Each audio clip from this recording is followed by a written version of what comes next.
Hi hello ನಮಸ್ತೆ. ನಾನು ನಿಮ್ಮ ಗೀತಾ ಸಕ್ರಾಯಪಟ್ಟಣ. ನನ್ನ ಚಾನಲ್ ಯಾರೆಲ್ಲ ಫಸ್ಟ್ ಟೈಮ್ ನೋಡ್ತೀರಿ ಪ್ಲೀಸ್ ಸಬ್ಸ್ಕ್ರೈಬ್ ನೋಡ್ಕೊಂಡು ನೋಡಿ. ಹಾಗೆ ನಾನಿವತ್ತು ಗೊಜ್ಜು ಮಾಡೋಣ ಅಂತ ಬಂದಿದ್ದೀನಿ. ವಾಂಗಿಬಾತ್ ಗೊಜ್ಜು. ಇದು ಮನೆಯಲ್ಲೇ ಪೌಡರ್ ಮಾಡಿಕೊಂಡು ಮಾಡೋದು. ಈ ಥರ ಮಾಡಿಕೊಂಡ್ರೆ ತುಂಬ ಟೇಸ್ಟಿಯಾಗಿರುತ್ತೆ.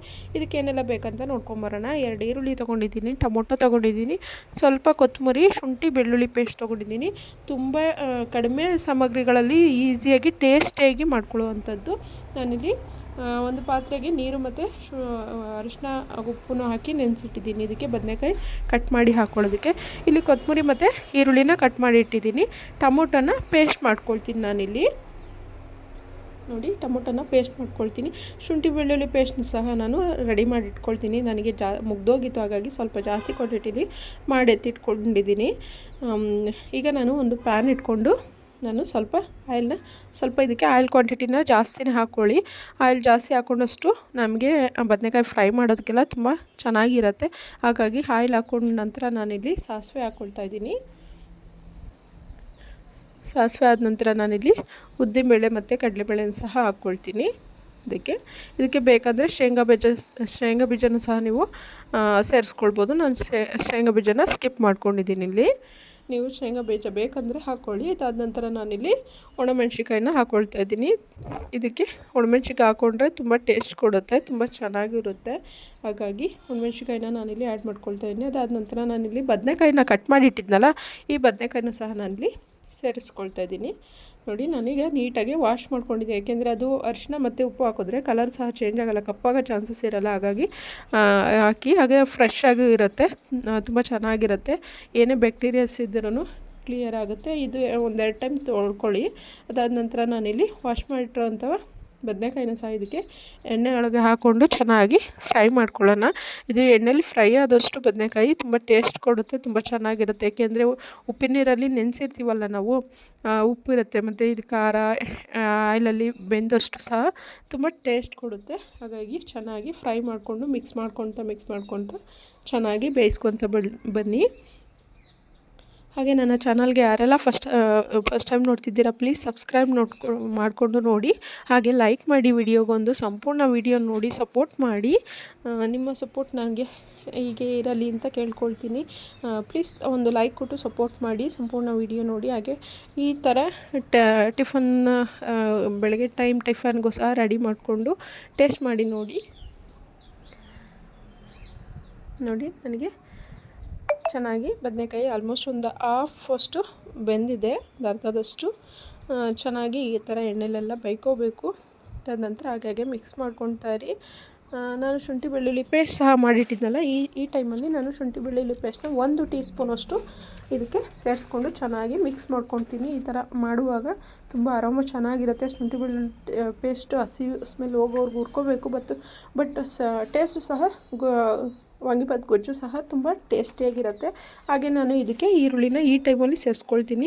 ಮುಂಚೆನೇ ಈರುಳ್ಳಿ ಹಾಕ್ಕೊಂಡ್ರೆ ಕಪ್ಪಾಗೋ ಚಾನ್ಸಸ್ ಇರುತ್ತೆ. ಹಾಗಾಗಿ ನಾನು ಈ ಟೈಮಲ್ಲಿ ಈರುಳ್ಳಿನ ಸೇರಿಸ್ಕೊಂಡು ಫ್ರೈ ಮಾಡ್ಕೊಳ್ತೀನಿ. ಚೆನ್ನಾಗಿ ಮಿಕ್ಸ್ ಮಾಡಿಕೊಂಡು ಫ್ರೈ ಮಾಡ್ಕೊಳ್ಳೋಣ.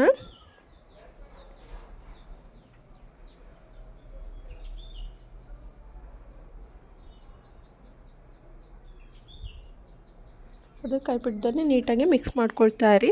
ಸ್ವಲ್ಪ ಹೈ ಫ್ಲೇಮಲ್ಲೇ ಇಟ್ಕೊಂಡು ನಾನು ಬೇಗ ಮಿಕ್ಸ್ ಮಾಡ್ಕೊಳ್ತಾಯಿದ್ದೀನಿ. ನಾನು ಬೆಳಗಿನ ಟಿಫನ್ಗೆ ರೆಡಿ ಮಾಡ್ಕೊಳ್ತಾ ಇದ್ದೀನಿ.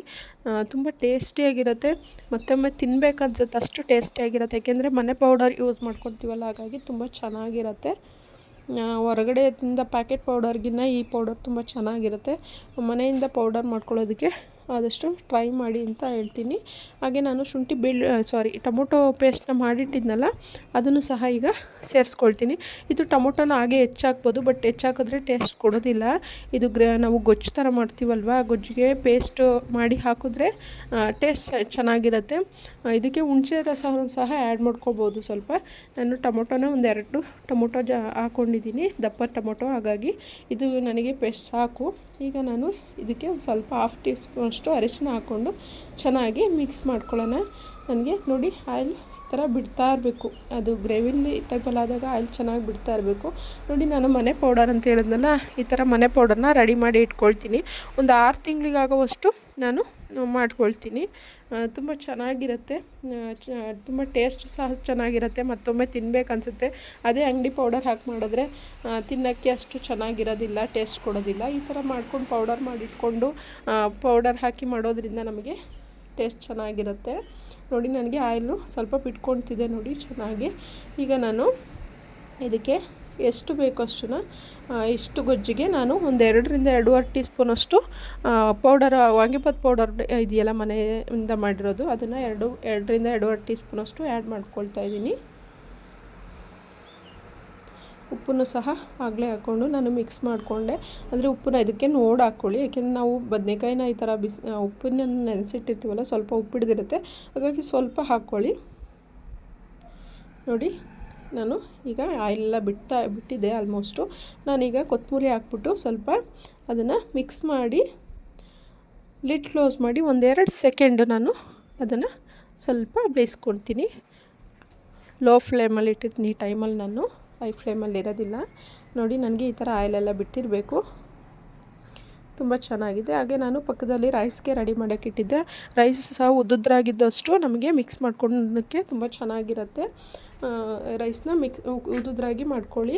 ನಾನು ನೋಡಿ ನನಗೆ ಗೊಜ್ಜು ಆಲ್ಮೋಸ್ಟ್ ರೆಡಿ ಆಯಿತು. ತುಂಬ ಫ್ಲೇವರ್ಸ್ ಎಲ್ಲ ಸಖತ್ತಾಗಿದೆ.